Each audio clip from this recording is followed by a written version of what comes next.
Uh, Good afternoon, my fellow Americans within the city of Denver, Colorado, part of USA. That's where I am now. And I greet all the Christians worldwide. Even the non-Christians, I also greet you because God loves every human being. Whether you are a Christian or not a Christian, we are all made in the image of God. So nobody can deny that. So greetings to you, my fellow Sudanese, in the two nations, Southern Sudan and Northern Sudan. This is Pastor Carlo Colong, one of your greatest men who brought you the idea of the CPA, Comprehensive Peace Agreement, in 2005. So I'm going to preach about Isaiah 18, which says God will punish the Sudan. So I have to follow systematically why is that.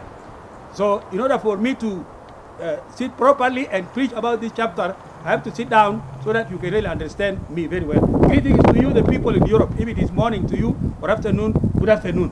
And the people in Australia, also good morning, if it is morning to you. Here in Colorado, it's actually 12 noon to us, midday. That's a Monday, April 11, 2022. So I'm going to sit down and touch Isaiah chapter 18, which says God will punish the Sudan. And I will explain systematically. It's only 7 verses. So let me sit down to follow that chapter, Isaiah 18. It is 2,500 years ago that prophet Isaiah talked about the Sudan in the Bible. Sudan, by the way, has 4 names. It's called Ethiopia in Greek language, dated back to 320 BC, when Alexander the Great from Greek captured North Africa, Middle East, and whatever, all those things. And they changed the name Cush to Ethiopia, means burn faces. That's why some of you get the book of Acts chapter 8, which says Ethiopian eunuch. It means a Sudanese eunuch. You see? So therefore, I'm going to explain to you why Sudan has 4 names and why is it in the Bible. You see?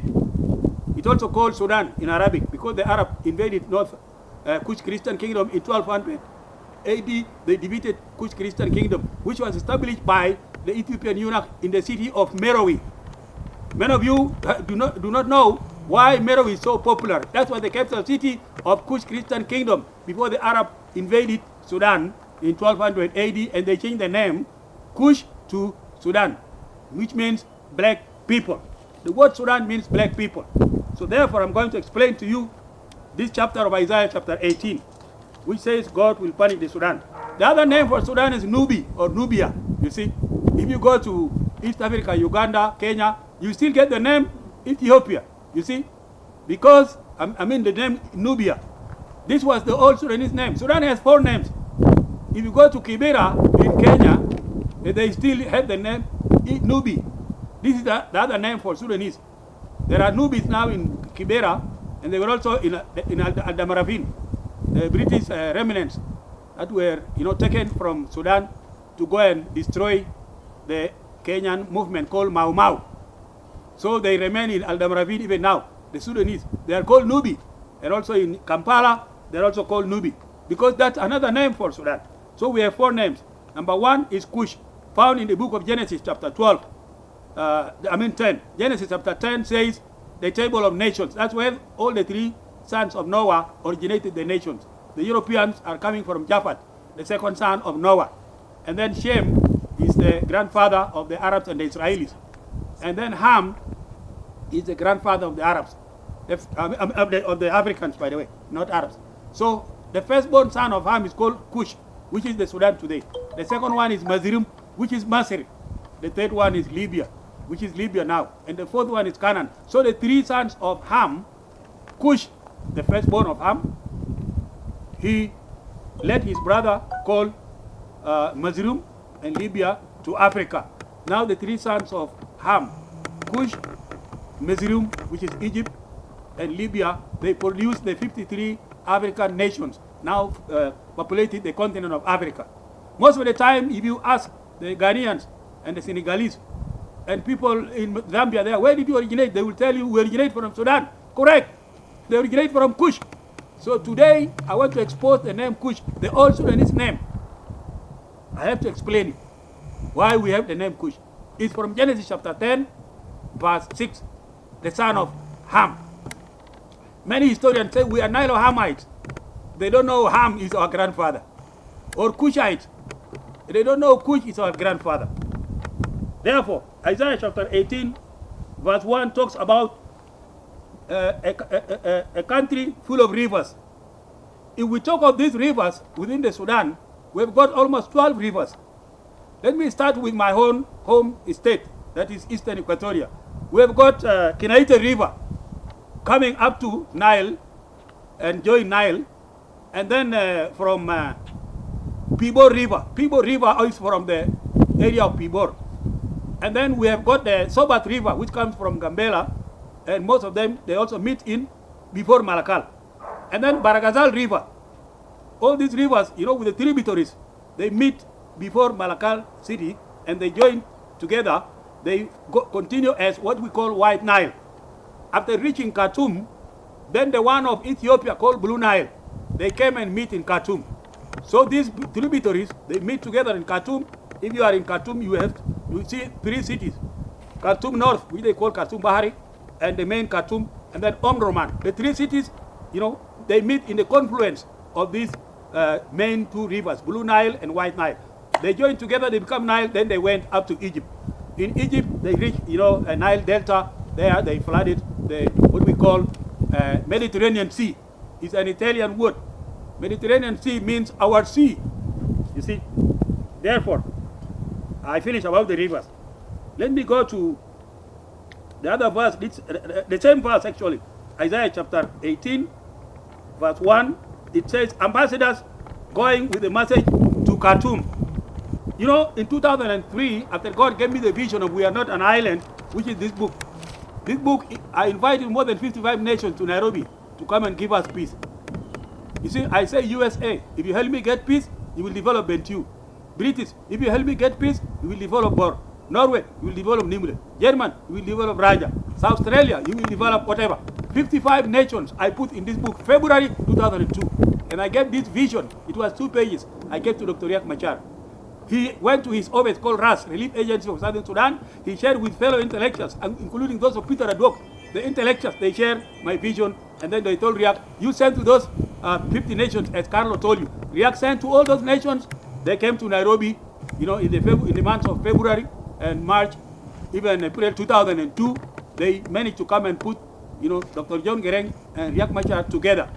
And then from there, they brought all the militias, which was, which has flooded the entire Sudan. We were having more than 18 factions inside Sudan, by the way. Murle Liberation Front under Ismail Konyi, Mondari Liberation Front under Kelemen Wahani, and whatever. We were having pieces of 18 factions. It was difficult to rule the Sudan. And even in northern Sudan, the Darfur, they have got how many militias? The Nuba, another militia. There's Ingesa, another militia. So Sudan was composed of almost 18 militia fronts. It means every tribe have got their own leader. So it was a fragmented country. Therefore, God gave us, when God gave me this idea of we are not an island in the Sudan, as you see, this is what God told me to invite 55 nations to Nairobi, and I gave the paper to Riek Machar. So April 20th, people saw Riek and Dr. John Gereng, April 20, 2002, they saw John Gereng together with Riek Machar greeting each other. The 55 ambassadors flooded, the whole Kenyan television. The Sudanese in Nairobi were surprised. What brings these people? It was this paper. We are not an island in the Sudan. It was a project, which it is already a failed project. Anyway, it's not fully implemented. So therefore, this was in 2003. As the Bible says, ambassadors will go home with the message. While we were in Nairobi, 2003, under the organization called PAC Sudan. And the leader of PAC Sudan was somebody called Paul Murphy, an American.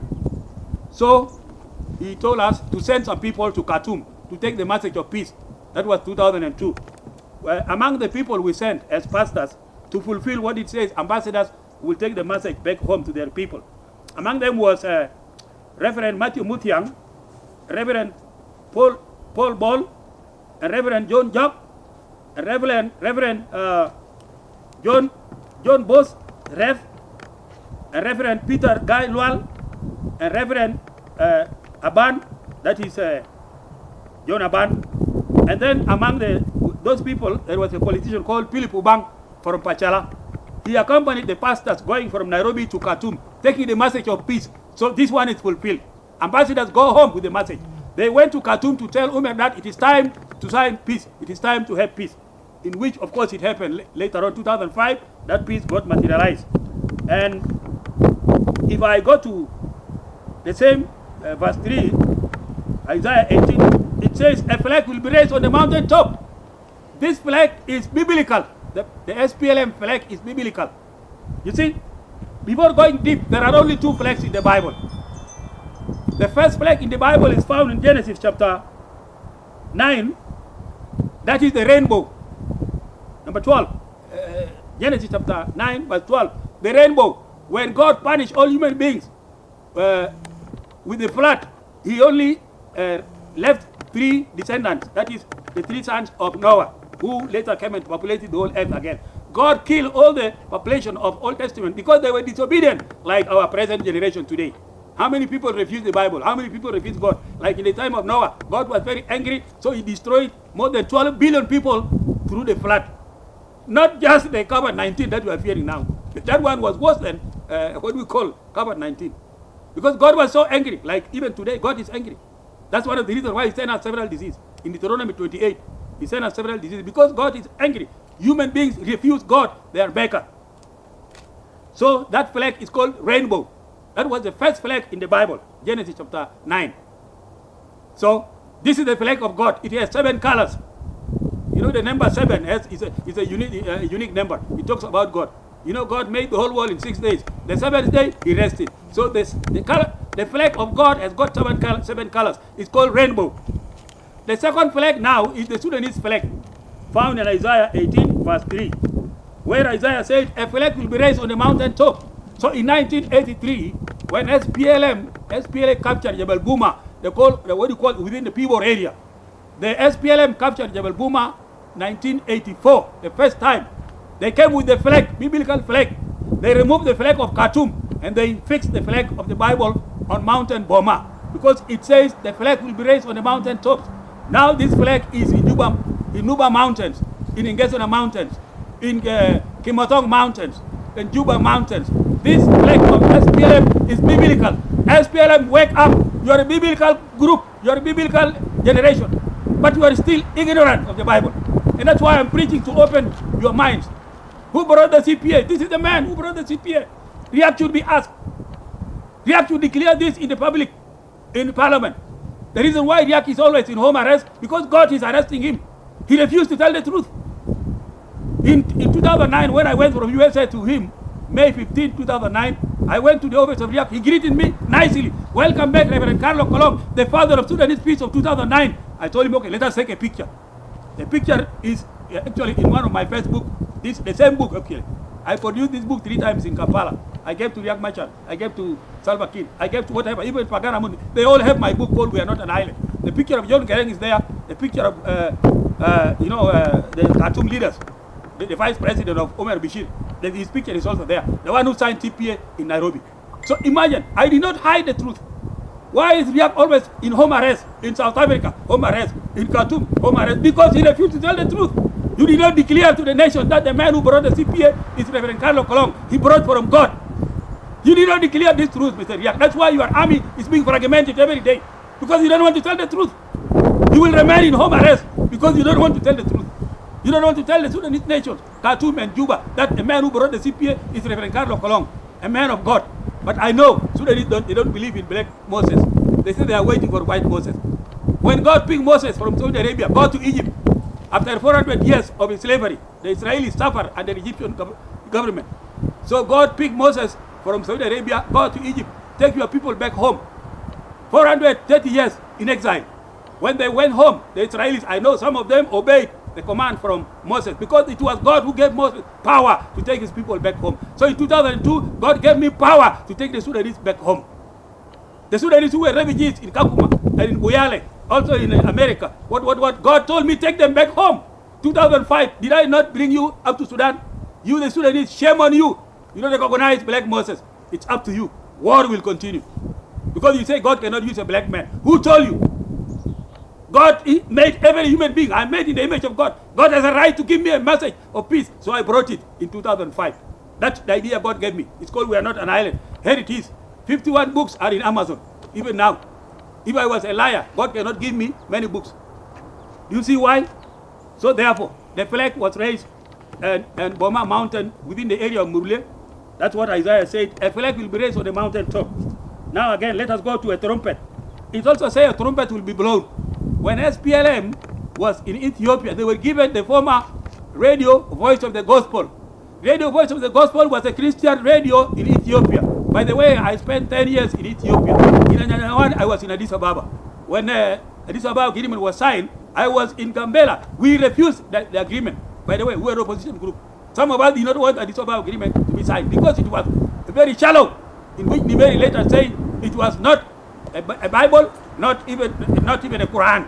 Nimeri nullified the Addis Ababa agreement, and the soldiers were amalgamated again. So that one was also poor agreement in 1972.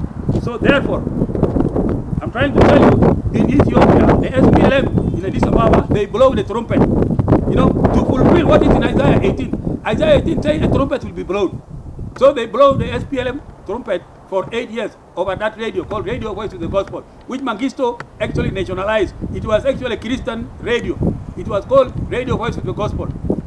Among some of those guys from Juba, they even came and found me there. James Welter Ochan, and actually he came and took course in Addis Ababa under Radio Voice of the Gospel. So when he came back to Juba, he was actually dominating Radio Juba when in the time of Joseph Lagu. When he said this is Radio Voice of South Sudan from Juba, the whole world was terrified. What kind of a nation coming slowly without our knowledge? It was James Welter Ochan who came and found me in Ethiopia. He was trained for 3 months under Radio Voice of the Gospel before he came to Juba to become the main broadcaster in Juba, Radio Juba, from 1972 to 1983 before Addis Ababa agreement died. So James Welter Ochan is a witness. He was with us in Addis Ababa, trained by Radio Voice of the Gospel. But in 1974, Mengistu came and nationalized that radio, and SPLM took a chance to be given that same radio, which was the Christian radio. Now SPLM was blowing trumpet for 8 years when they were actually in that radio. They call it a secret radio, but I know it's not secret because I was in Ethiopia. It was called Radio Voice of the Gospel, transformed into political activities. So SPLM, every 3 o'clock, when they start their programs, they blow the trumpet. SPLM, why do they blow the trumpet? Because it is in the Bible. It's biblical. So everything is fulfilled. Now let me go to the enemy. The enemy will destroy the Sudanese easily as a knife, cut some grasses. Now the enemy in verse 5 of Isaiah 18, the Bible said the enemy will destroy Sudanese soldiers, and the Sudanese soldiers will be left on the surface of the earth. No burial. In 22 years, was there anybody burying his relative? If 500 killed today, it was not easy to bury them. William Nyan fulfilled actually the boat made of reed, because there is also reed, and that is called papyrus in Egyptian language. Papyrus is actually a reed in African language, in Egyptian language, which the Europeans or the English people say reed, R-W-E-D. This reed is called papyrus in an African language of Egyptian language or a Cushite language. Papyrus. This papyrus is all over Nile River. So William Nyon in actually 1988, when he captured Nasser, he used those boats. He combined, those Asera. He combined them to make it a boat. So they use it for, capturing Nasser. That was 85, 86. William Nyon fulfilled the Bible. Because the Bible says they will make boats made of reeds. And this reed is called papyrus in African language. Today we have the word paper coming from the word papyrus. If you ask an Englishman, where did you get the word paper? It's an African word. It is papyrus. In English they say reed. Now the word paper is dominating the whole world in English. Paper. It's called papyrus. It's an African word. So therefore, that part was fulfilled. They made boats made of reeds to, cross those tributaries within the Nile River. The tributaries I already mentioned, many rivers, because it was not easy for the rebels to travel from, another city to another town to another town. So they were using this boat made of reeds to cross, to capture some towns in southern Sudan. So SPLM have fulfilled the Isaiah chapter 18. And it, of course, as I said, many Sudanese soldiers will die. Nobody will bury them. The birds will eat them in summer, like from May to July. You know, nobody was burying Sudanese body. And dead bodies were all over the Sudan, as Isaiah 18 says. So the birds will eat them, the vultures will eat them in summer.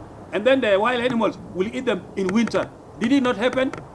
USPLM and Khartoum soldiers. Did it not happen that you died in Sudanese forests? Nobody else. According to Isaiah 18 says, nobody will bury them. They will be left on this mountain surface. And then let me go into the final part. Verse 7 says the Sudanese will raise their hands to God in prayer. They will raise their hands to God of Mountain Zion. First of all, I didn't actually mention, the other thing that I left within verse 1 to 7. It says, tallest, most skinned people. The tallest people in the world are in the Sudan. That's what the Bible said. Tallest, most skinned people. One of them is Manute Bol, that I moved with him in 2006 from New York to Washington, D.C. I moved with Manute Bol, one of the tallest Sudanese, fulfilling this chapter. Because the Bible says, tallest, most skinned people who are feared all over the world. Why do the world fear us? Because we have a unique character. You see, it appears like we are violent. So the nations are fearing to come and actually help us. Because they say these people seem to be wild. You see, one time a friend of ours, a white man from South Africa, he found us eating meat without food, without what you call ugali. He said, wait. Why do you eat meat without ugali, without food? That's why you people are wild. You are like carnivorous who eat meat all the time. You see leopards and lions, they are wild. As bears, they are wild because they don't eat grass. But let me remind you one thing. Equatorians are mixing their food. They eat vegetables and meat. But most of the Nilotic, meat. And that could be the reason why they are wild like lions. Anyway, I'm not insulting you. You need to eat vegetables. Include them. We love you, fellow guys of Nilotic. We love you. But you have to mix your food. Come out of Isaiah 18, which says all is Muslim people fear it all over the world. People fear us. First of all, one of the issues is we are in the center of Africa. You see, non-accessible land. Even now we are landlocked. People are afraid of a landlocked. Because if things become worse, how you will fly? You cannot run away by car. We are landlocked. But a time is coming. Isaiah 18 verse 7 says what? These tall, smooth skinned people, they will come to God on Mountain Zion. There is a time when the Sudanese will come back to God, to their former Kush Christian kingdom, which was founded by this man in the book of Acts chapter 8, Ethiopian eunuch. And the queen was called Candice. In Sudanese language, it was actually called Kandaka. In 2018 and 2019, the protesters in Khartoum, they were saying, we prefer to go back to the Kush Christian kingdom of Kandaka. You know, those rioters in Khartoum. People did not understand what is Kandaka, but I knew. The Sudanese protesters in Khartoum, they said, we would rather go back to the kingdom of Kandaka. Kandaka is the Sudanese queen of 64 AD. So, I'm preaching to take people back to the Kush Christian kingdom of Kandaka. The queen that was called Kandaka. And this Ethiopian eunuch is actually a man. He's from Sudan, as I told you already. Because, eunuch in English means somebody castrated. I don't know why the kings, those times, they don't want men to continue producing children. The bodyguards mostly. The bodyguards of the queen or king, most of them were castrated. And that's where the word eunuch comes. You see, it means non-producing man. I don't know why the English people did not get us the name of the person. And they use the word eunuch. And that man must have his particular name. But those who translated the Bible, they have hidden the name of that person. They only expose the name of the queen, Kandaka, which is Candice. It's okay. Don't mind. Provided it is this man who brought the church to Sudan, 64 AD. If somebody asks you, where was the first church in Africa established? The first church in Africa, the first Christianity happened in Merowe city. That was 64 AD. Who preached to this Ethiopian eunuch? One of the disciples of Jesus. That is Philip. Philip preached to Ethiopian eunuch, and the Ethiopian eunuch was baptized. And then he took the Bible to Sudan. So the first Christian country in Africa was the Sudan, the Kush Christian kingdom. And that's what I'm trying to revive now by bringing the Merowe TV, which some of you can now see. Merowe TV, I'm actually honoring the city of Merowe, the former Kush Christian kingdom of 64 AD. This kingdom was destroyed by the Arabs in the year 1200 AD. When the Muslims invaded North Africa, they fought the Kushites for 400 years. Imagine, black people. Black Kushites, the Sudanese. They fought the Sudanese for 400 years. And then they changed the name Kush to Sudan, which means black people. It's Arabic, you see. It was a strong kingdom. Many people do not know the firstborn of Ham is called Kush. Egypt is the second boy. But because Kush is hidden, is in the middle of Africa, and Egypt is in front of Mediterranean Sea. That's one of the reasons why people speak of Egyptian civilization. It's supposed to be called Cushitic civilization. Because Kush is the firstborn, Egypt is the secondborn of Ham. But because the firstborn is in the middle of Africa, that's why civilization about Kush, Christian kingdom, is not well exposed. But therefore, I'm going to expose to you. Kush Christian kingdom existed for many years.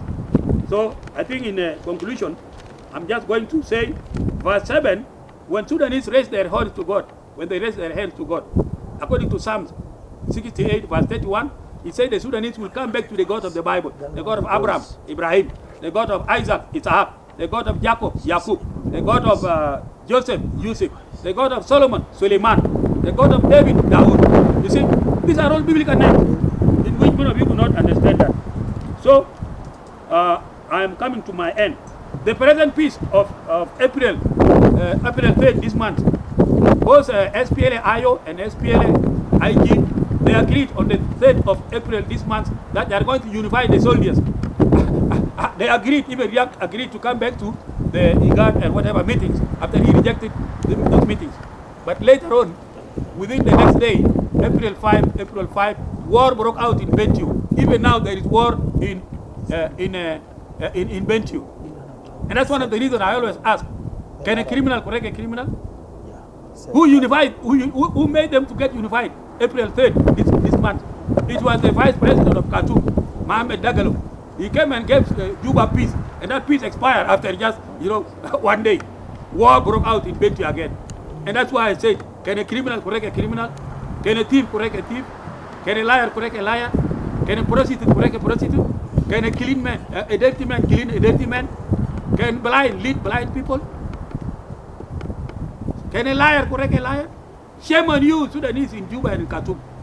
You need to go back to God, go back to the Bible, and make a research. Who brought the CPA? This is the man who brought the CPA. He's speaking in front of you. But you disobeyed that CPA. You did not even read the Bible. The idea of that CPA was for actually three purposes. Number one, bring foreigners to Nairobi to bring us peace. Number two, to let them conduct, development in all our areas.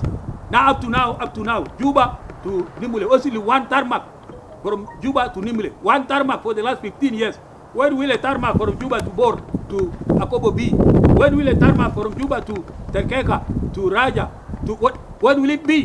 When will a tarmac from Juba to Yei and to Congo? When will it be? You know why this project do not succeed? Because we are disconnected from God. We don't have a relationship with God. God casts any project that you do.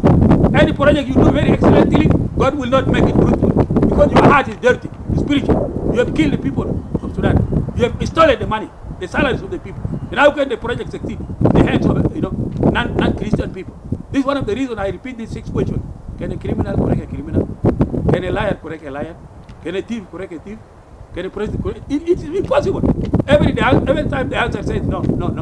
Therefore, my fellow brothers, I just give you the idea of Merowe TV.